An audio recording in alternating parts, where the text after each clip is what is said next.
We live in a world that teaches you to chase the wind. Now, we're supposed to be chasing the king, not the wind.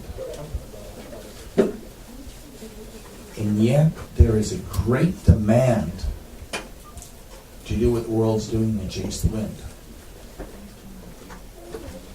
Solomon had many fine things to say and was considered the wisest man who ever lived until the time of Jesus. Yet his wisdom is the least understood and even talked about. Do you think people would be interested in learning from the second wisest man that ever lived? They're not interested in learning from the first wisest man. No, they're not. Well, wisdom from the past ages is never valued the way it should be. When you can make your own mistakes and learn the hard way, I mean, why would you even consider learning from the mistakes of the past? Isn't it easier to learn by making the same mistake over and over and over again and never really learn from it? You see, Solomon set his mind to work in trying everything that he could think of. And we mean everything he could think of. And he called the joy of sharing more important than chasing the wind. I'll explain at the end what chasing the wind means, because it's actually a Hebrew idiom that the translators didn't want to translate.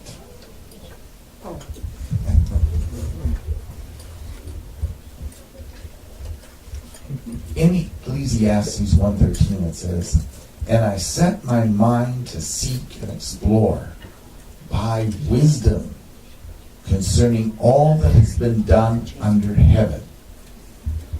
It is a grievous task which God has given to the sons of men to be afflicted with." So he went exploring wisdom from the ages of man. Solomon decided to seek out all the knowledge possessed by every society of man that has ever been upon the earth and anything that existed prior to the coming of man. And he declared it an evil, grievous, and pointless task after he did it. It brings no peace, no joy, and no purpose. And in verse 14, he says something highly unusual. He says, "I have seen all the works which have been done under the sun." How could he do that? "And behold, all is vanity and striving after wind." How could he see all the works that had ever been done on earth? He traveled in time. Time travel was the only way he could do it. He is said to have a ring of power that allowed him to travel through time. Stargate. No, a ring of power that allowed him to travel through time. You ever see a ring on your hand? On somebody's hand? Mm-hmm. A ring of power. Now, it's strange, this ring of power is talked about having existed for many different societies. There was actually at one time 10 of them. And Tolkien learned of them and put them into his Lord of the Rings book. But there was 10 rings of power. Solomon's had a fire diamond in it. Said to have been the most brilliant diamond that even in the darkness it would shine. He could raise it and it would create light that could light up the night for miles to be seen. Did you notice that in Lord of the Rings that there was a magi that was there?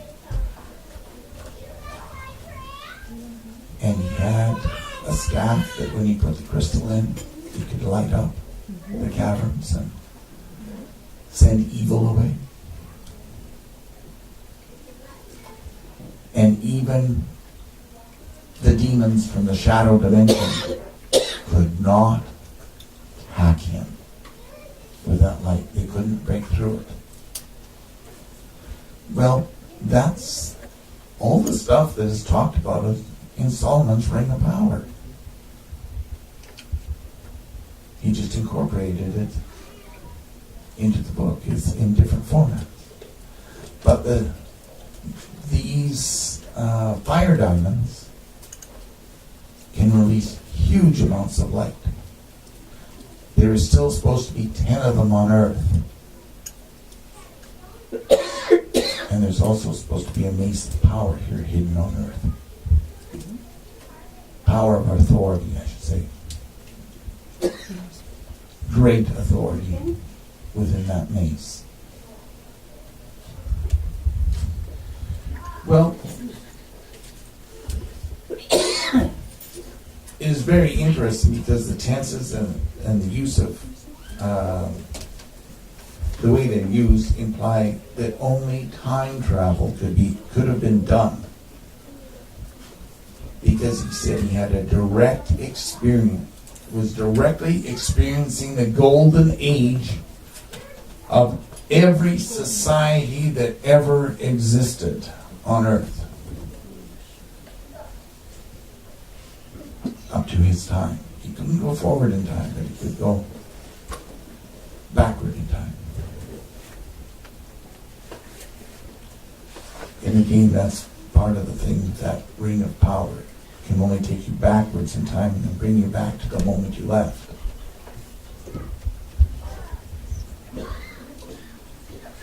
All the buildings,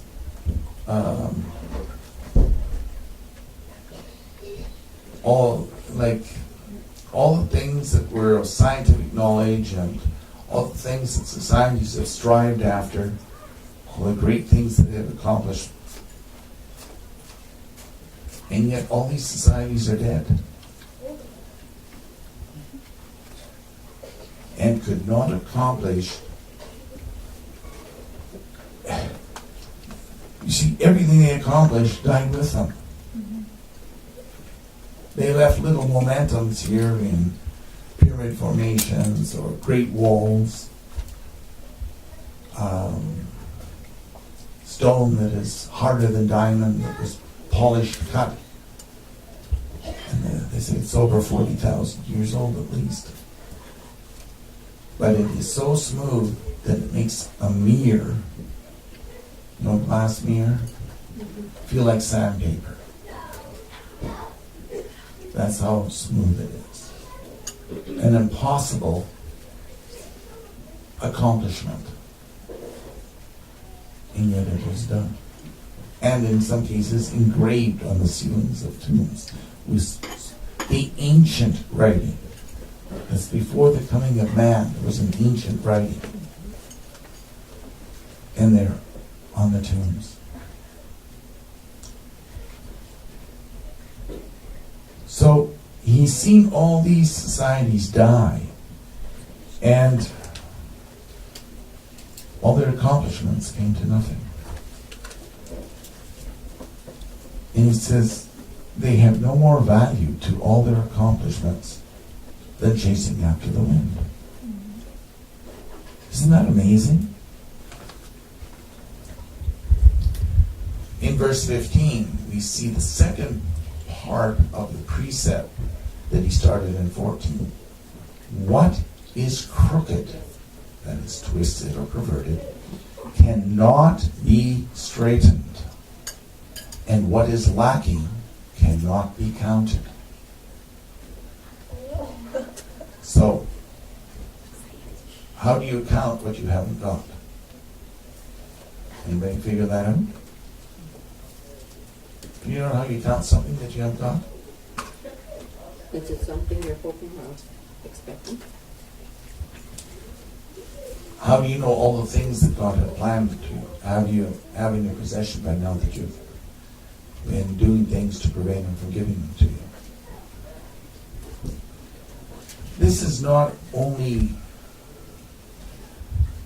great feast advice to look after. You need to look back on what are you doing trying to make things in your own strength straight. What are you doing counting up losses that you have no idea what the gains would have been?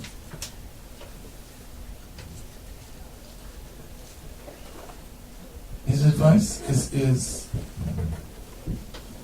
great because it's good advice for married people. For those that are in a group, a church, a band.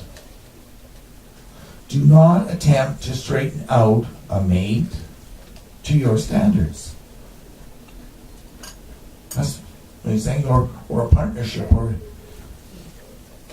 accept people where they are.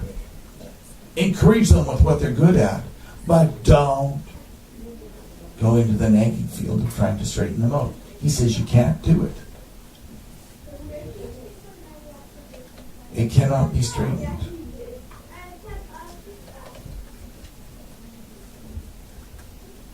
Only God can accomplish change to His standard in people.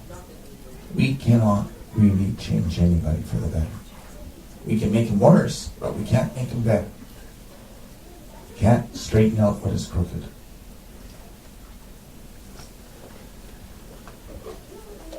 If you are attempting to make everyone adhere to your standard, it will never happen in your strength. And if you are attempting to make everyone adhere to your standard, it will cause them to be more rebellious or more hostile to you, unforgiving to you. Everyone was not given everyone else's uniqueness for life. Otherwise you wouldn't be unique. And you have a uniqueness of how you accept enjoyment, how you get purpose into your life. And it says, do not dwell on what you think is lacking in another person. Move in thankfulness for what you have, and more will be given to you. Whether it's wealth, or whether it's communication with a mate, or business, move in the thankfulness. The lusting over money and possessions will bring no lasting pleasure or security. The more you lust after things, the less enjoyment you have of life.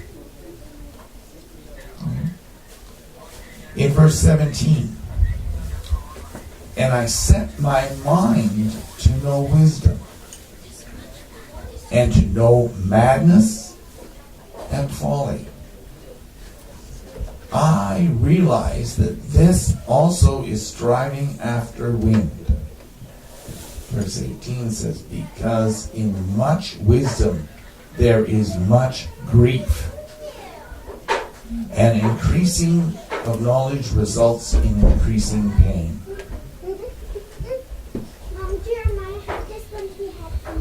Solomon set his mind to know and experience everything man considered wisdom, madness, and folly. And what did he discover? You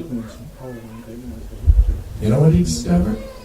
One, to chase all the knowledge and wisdom of man is grief, because it brings grief, chaos, and no rest. So, we have scientists that are staying up all night long trying to learn more and more about nothing. They get into smaller and smaller things to learn more and more about nothing. But they're losing their life over it. They're losing their families. They're losing contact with the eternal God. To gain what? It's grief. They put themselves in a state of horrible grief, trying to learn about nothing. Wouldn't it be better to learn something?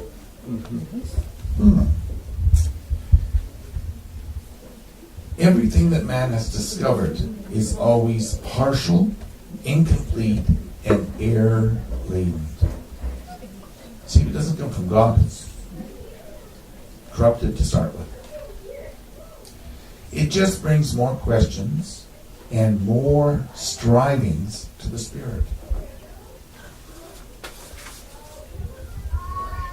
2, he discovered that every attempt to live a life in madness or to seek purpose from the ways of madness, which the world is doing. You know, you're trying to go faster and faster and get less done. That's the madness. That the world, the things that the world loves, is a wasteful, useless, and hopeless event. Hopeless. Why do you want to be involved with hopelessness? But people chase it. Look at the sales of computer games and the amount of time spent playing games. What does that accomplish? Nothing. As we said last night, what does it accomplish going and watching somebody play a hockey game? There's a score. Was it world changing? Did everybody in the arena get healed over it? Did they go home all full of peace? Lots of cursing. No. What was the value of it?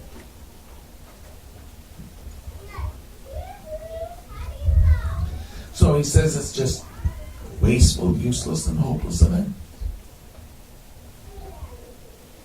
3, he recognized the emptiness of chasing after foolishness. Foolishness exists when you repeat the same error over and over again, hoping for a successful result. Something new that's different. Better. It would be like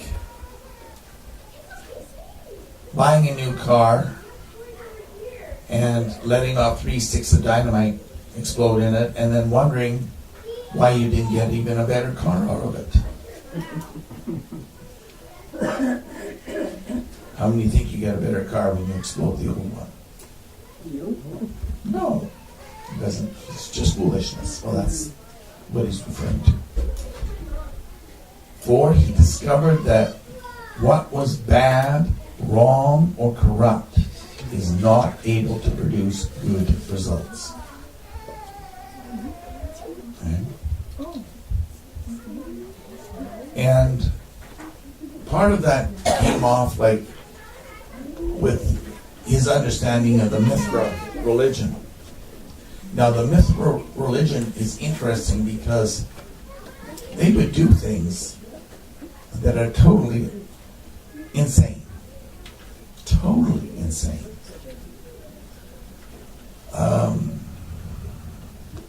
Where they're giving, like, where we get the Easter egg tradition from. The guys would go and castrate themselves and then throw the testicles into somebody's window, and that was the start of Easter eggs. And they were called bunnies after that because they were hopping around in pain till they died. And this was supposed to be a great thing to do. The wisdom of the Mithra religion. Because they worshipped Sybil that hated males and females. And they never caught on. And it's still practiced today in Rome. Is that vasectomies as well? Yeah. Well,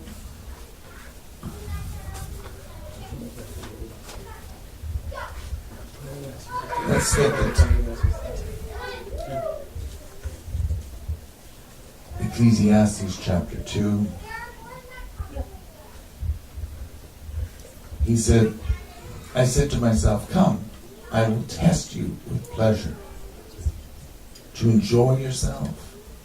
And behold, it too was futility. So he said to his body, well, I'm going to see what pleasures I can enjoy through you. What things can be done? I said to laughter, it is madness, and of pleasure, what does it accomplish? You know, people go their whole life seeking pleasures. People go night after night to these comedy bars, seeking for a time to laugh. They may put down $40, $50 a night in booze and tickets and stuff. But what does it accomplish? What do they get out of it? What do they give to society after they've been there? There's no accomplishment. There's no value. It's just madness.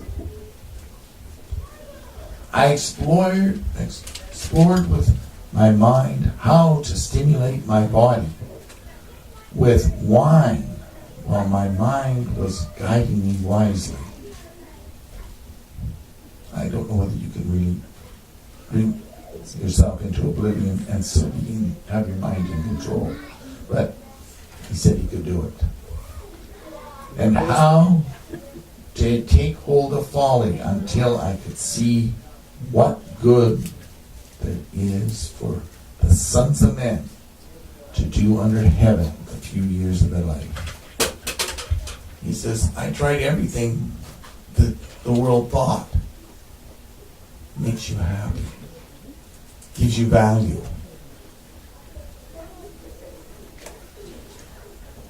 I drank to excess, I ate to excess.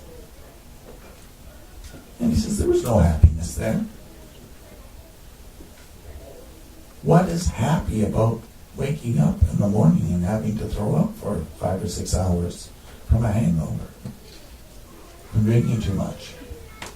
How many consider that happiness? And he says, that's foolishness. And yet people will do it over and over and over and over again. They will stay in foolishness. And there's a reason.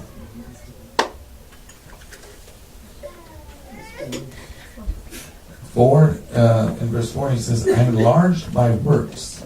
I built houses for myself. Well, there are palaces, is what the word actually says. I built palaces for myself. I planted vineyards for myself. I made gardens and parks for myself. And I planted in them all kinds of fruit trees. I made ponds of water for myself, from which to irrigate a forest of growing trees. What did you notice he was doing? Everything was for himself. And that's the selfish attitude that exists in the world today. Magnified many times over from what it was at that time. And he says, all this was for myself. And he says, I bought male and female slaves, and I had homeborn slaves, and I possessed flocks and herds larger than all who preceded me in Jerusalem.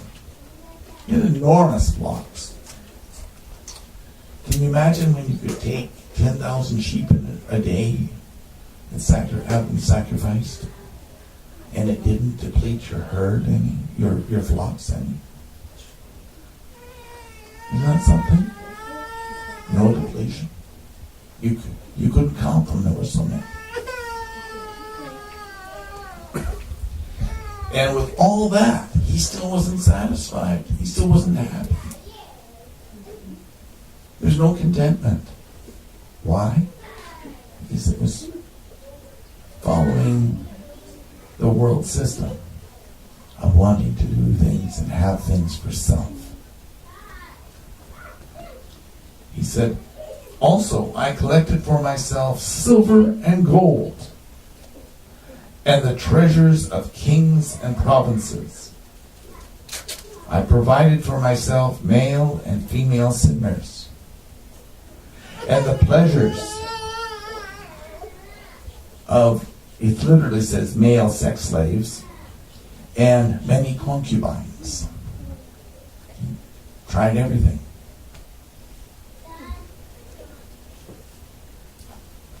And then became great and increased more than all who preceded me in Jerusalem. My wisdom also stood by me. He had an ability to see cause and effect. That's part of what wisdom is. And he says he experienced everything that was possible for a person to experience in life, except giving birth. That's basically what he said. He didn't leave anything that could be imagined untried.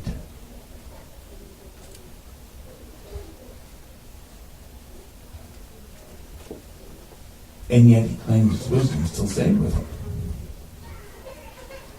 And all that my eyes desired, I did not refuse them. But that also means that whatever people suggested to him to do or try, he went and did it anyway, and tried it. I did not withhold my heart from any pleasure. For my heart was pleased because of all my labor, and this was my reward for all my labor. He said, look at all I've done through my wisdom. Look at all I've done through my labor. What I've accomplished. He didn't acknowledge God in anything at that point in his life. He went after to make wealth, and he made it. He went after accumulations of things, possessions, and he had them. You know, they had to build special underground vaults just to hold his wealth. He received a yearly wage from the state for his personal entertainment expenses of 666 talents of gold every year, plus tribute from all the colonies. Now he had mines going on in Peru, he had mining going on in Colombia, Ecuador. He had South Africa, he had mines. He had fishing operations off Newfoundland, lumber operations all down the east coast of America.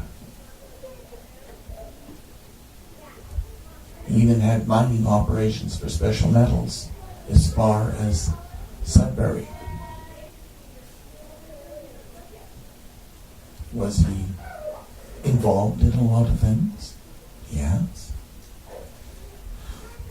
And all the indications are that he was able to translate these sites to check them out, which he did every second or third day, apparently, while he lived. Translating around the world. We know that he spent a lot of time in Ireland. Why? That's what the stone. You know, I mean, there's lots there. He even built a city, and he built what they call a special grave site that fixes on, what's the name of that? That cross, that goose-like thing. Can't think of the constellation, right? What's this? No. Northern Cross? In the sky, in the northern sky. Northern Cross. The Northern Cross, but it has another name for it. Oh, yeah. This thing. Anyway, he built that unit. Had it built. And they can't even do the same kind of work today that went into it. They can't imagine how we figured out all the things relating into the stars. But he had accumulated the knowledge of so many societies. How do you do that? Time travel. Has to be. Except Newfoundland is only 1/2 hour away. Without time.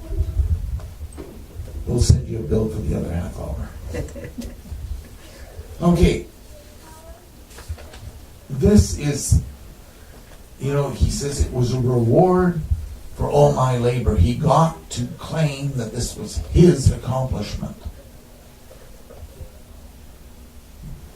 And in verse 11 he says, and thus I considered all my activities which my hand had done, and the labor which I had exerted, and behold, all was vanity. He says, it just tickled my pride. And striving after wind, there was no profit under the sun in it. All these things he had done, all these things he went searching for things to fill his life, to make him happy, to give him purpose. He says all of that was chasing the wind.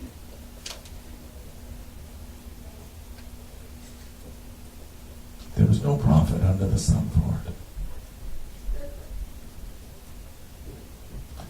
In verse 12, so I turned to consider wisdom, madness, and folly. For what will the man do who will come after the king except what has already been done? Nobody's going to think of new things to do than what he's already tried and done.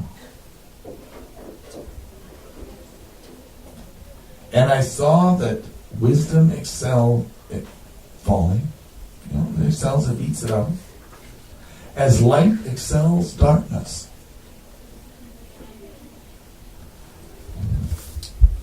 Verse 14. The wise man's eyes are in his head, but the fool walks in darkness. See, a wise man considers what he's done and what he's doing, and he considers it against the laws of God. But he said a fool, they sought out foolishness and everything that fooled him. He says they walk in darkness. They have no light in them, or with them, or around them. And yet I know that one fate befalls them both.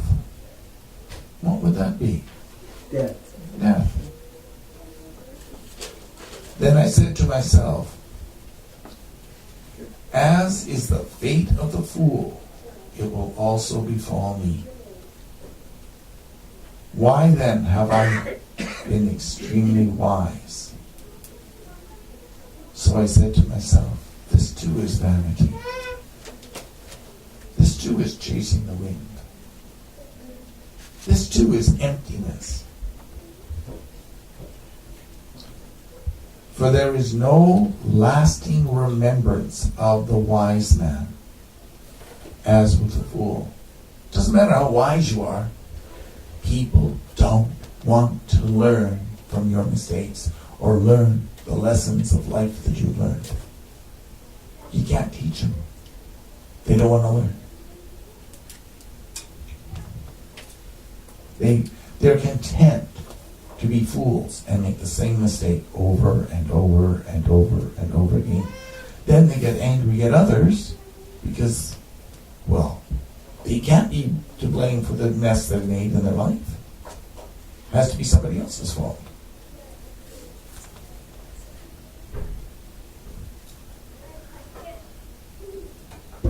Inasmuch as in the coming days all will be forgotten.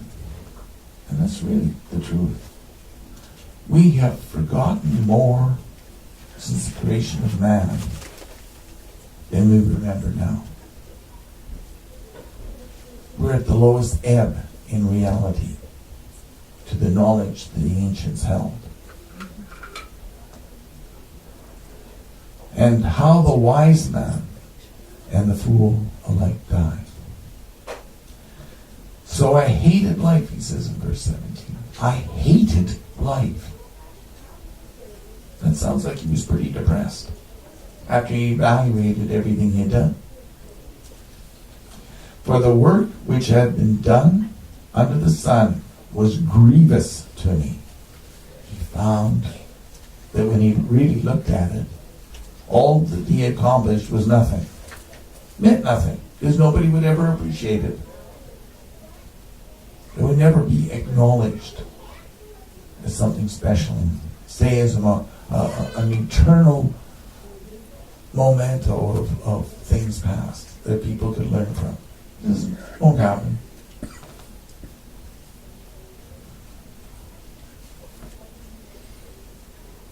I hated life for the work which had been done under the sun was grievous to me, because everything is futility and striving after wind.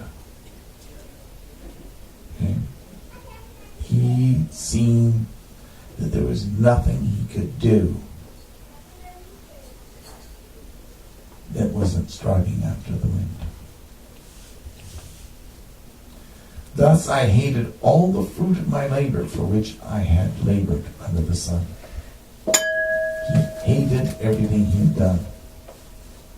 Spent all that time, all that money, all that effort, and then decided he hated it. For I must leave it to the man who will come after me. It'll be an inheritance to somebody. And who knows whether he will be a wise man or a fool. Yet he will have control over all the fruit of my labor, for which I've labored by acting wisely under the sun. And he thought, this too is vanity. Therefore, I completely despaired. That's the state of heavy depression. Of all the fruit of my labor for which I had labored under the sun. When there is a man who has labored with wisdom, knowledge, and skill, then he gives his legacy to one who has not labored with them. This too is vanity and a great evil. How many children actually learn from their parents? Wisdom. They all learn from their parents, but not necessarily wisdom. They'll learn the foolish things, but they don't want to learn wisdom. They don't want to learn the right way of getting it. What's right and what's wrong, cause and effect.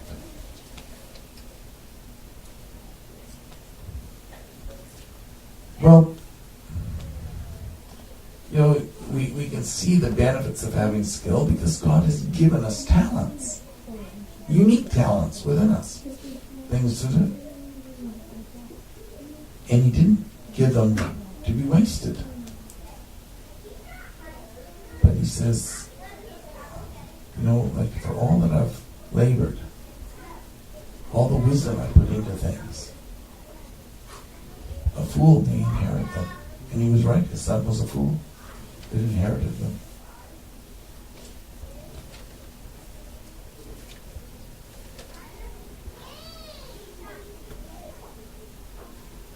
When you give stuff to people that haven't been trained in how to do it, how to use them, how to appreciate what's been done, they squander it. You ever notice that? Squandered. And this creates blankets of squandering over generations. Did you know every alcoholic will justify being an alcoholic? And justify their squandering. Every thief will justify being a thief.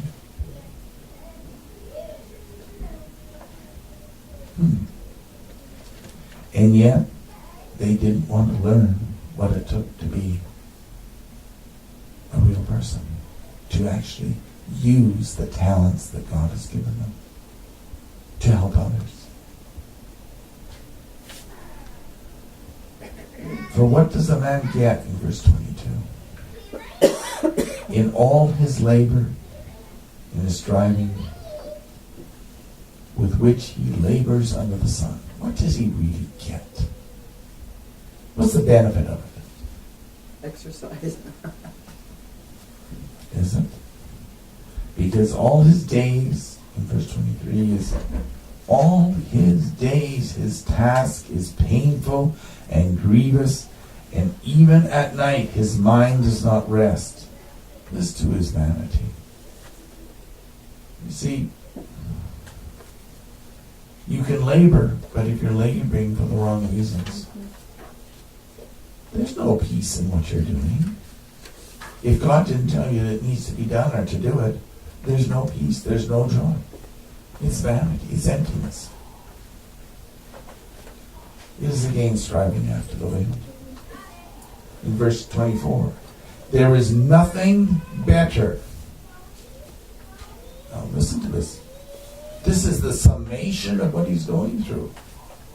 He says there is nothing better for a man than to eat and drink and tell himself that his labor is good. That's partially meaning thankfulness.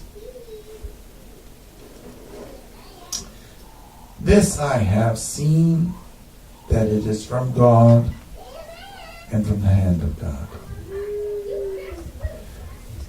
Every attempt at enjoying life without Jesus is folly and useless. Jesus rewards thankfulness, not greed, not selfishness. And he rewards thankfulness with enjoyment and celebrating in life. Well, that's what we're here for. To learn how to celebrate and to learn how to be with Jesus. To learn from him. He calls forth rejoicing and celebrating when we seek him and are thankful. So, no matter what you're doing in life, as a job, if it's taking a priority above Jesus, you're chasing the wind. And our feast is for learning where we are. That's what this feast is about. Learning where we are now. Are we walking the way we should be with Jesus? Are we walking in that thankfulness that allows us to rest and enjoy what we've done? Enjoy giving. Enjoy serving. In verse verse 26 it says, "For to a person who is good in his sight, he has given wisdom and knowledge and joy." So, if you're good in Jesus' sight, he's given you wisdom, knowledge, and joy. How many have used it in the last year? I have at times. Yeah.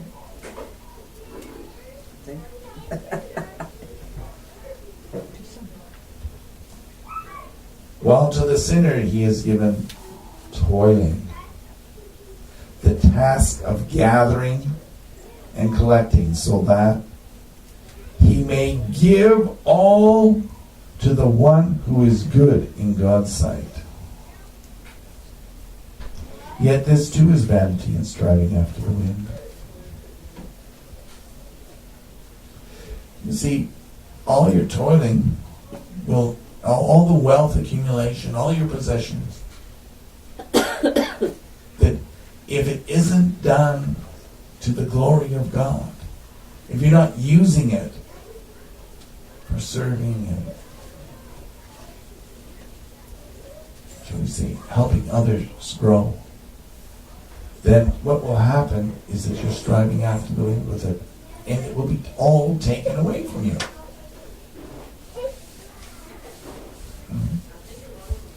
When Solomon wrote this, they had no way of breaking curses and spells and incantations.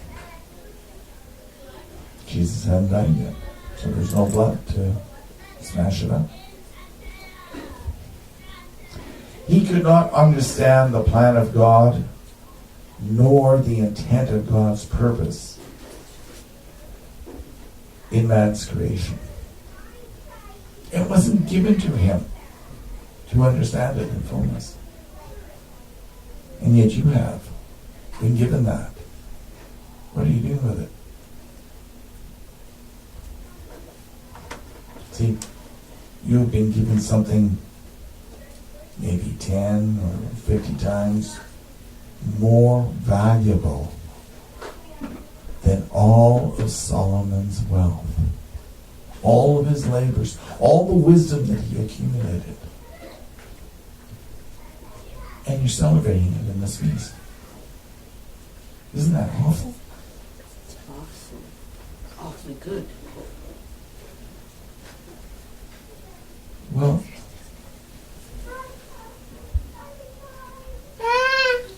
God is training man in the ways he should go.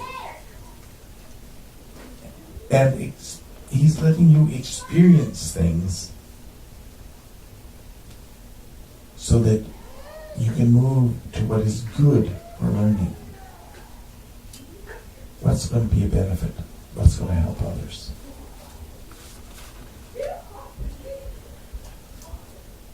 Our feasts are given to show God's plan and purpose. They had the feast, but they didn't have the understanding of why they were there. Yet they also show there is teachers. A feast day is there as a teaching day as to how not to go chasing after the wind.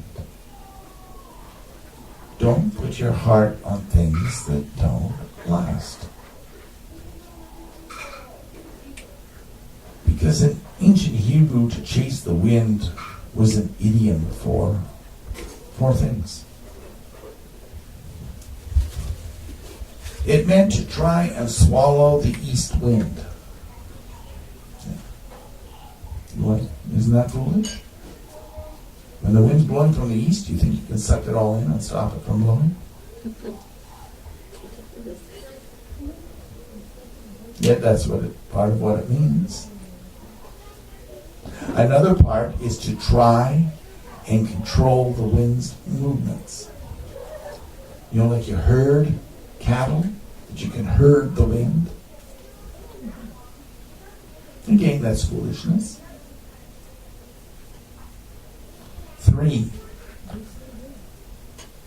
it is to acquire all the essence from a released fart.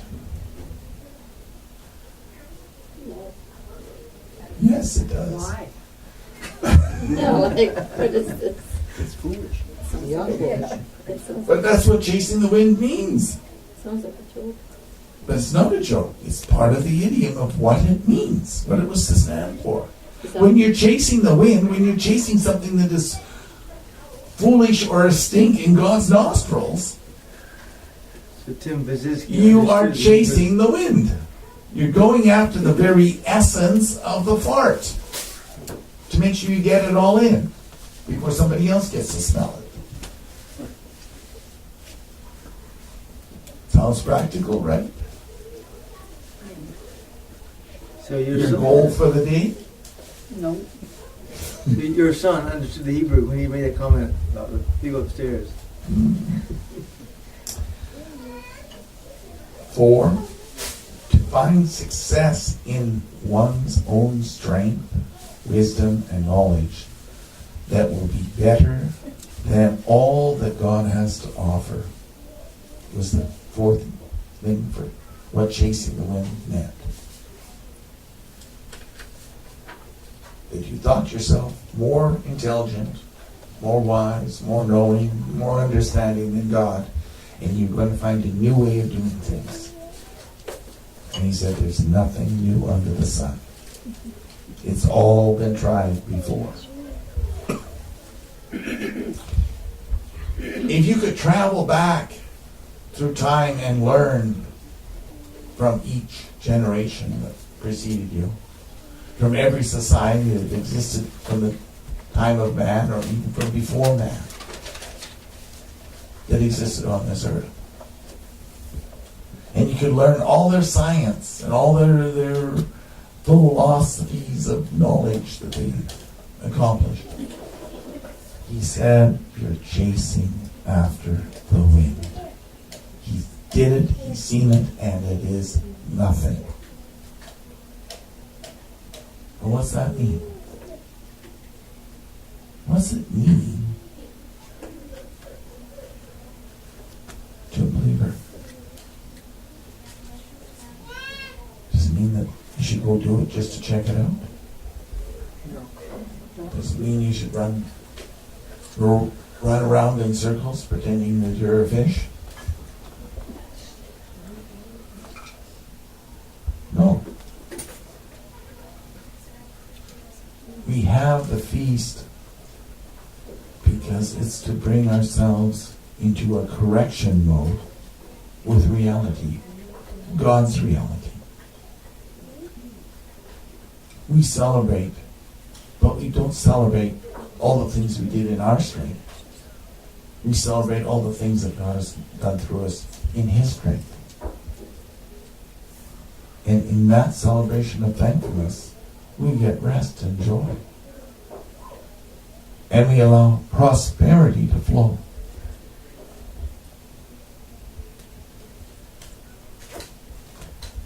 So, see how you bring, or how you can bring joy to others at this feast.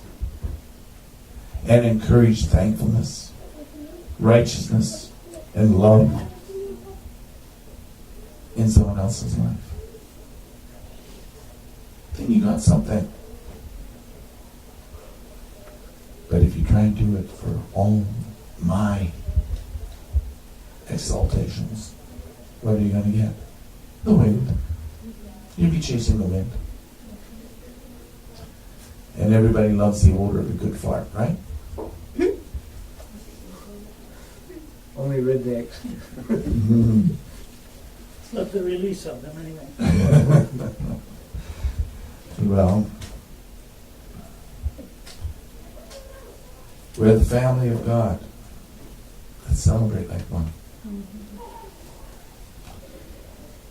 Let's celebrate in a way that brings a blessing to Jesus.